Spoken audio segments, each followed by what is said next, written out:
At 57, Thomas Reed had learned to appreciate quiet. He lived alone in a small apartment outside Chicago, worked night security at a closed historical theater, and spent most of his evenings with old radio broadcasts and black coffee. The building he guarded was scheduled for demolition. The Iroquois Theatre. Most people forgot about it. Thomas hadn't. Every January, the city mentioned it briefly, a footnote in history. December 30th, 1903.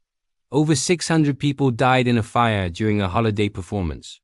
Mostly women. Mostly children. Thomas volunteered for the New Year shift. Higher pay. Less people, no questions. The theater loomed ahead, dark and hollow, its windows like blind eyes watching him approach. Inside, the air smelled like dust and burned wood. Thomas turned on his flashlight. The beam caught rows of empty seats, frozen in time. At 12:47 a.m., his radio crackled. Static. Then a voice.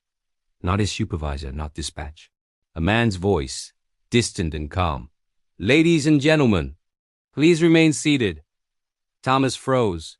Eyewitnesses from 1903 said ushers repeated those exact words as the fire spread, trying to prevent panic. Then he smelled it. Smoke. Cold, bitter, and wrong. His flashlight flickered. The temperature dropped so suddenly his breath turned white. From the stage, a low glow appeared, orange and alive like fire remembered rather than burning. Thomas stepped back. That's when he heard them, coughing, crying, footsteps that didn't echo. The seats began to fill. Not suddenly, not dramatically, just one by one. Thomas couldn't scream. His legs refused to run. A child turned her head slowly and looked directly at him. Her face was pale.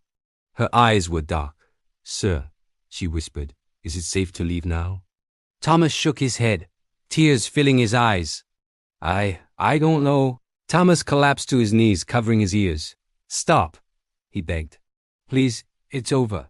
The screams faded. His radio buzzed again, this time his supervisor. "Thomas, you okay?" Motion sensors just went crazy. Thomas didn't answer. He stood up slowly and walked toward the exit. As he passed the stage, he noticed something new nailed to the wall. A plaque. It hadn't been there before. "In memory of those who never made it out. Please do not block the exits." Below it was a fresh handprint in ash. The next morning, Thomas quit. He didn't tell anyone why. A week later, demolition crews entered the theater. They found nothing unusual. Except one thing. Security footage from January 3rd showed Thomas walking through the theater, alone,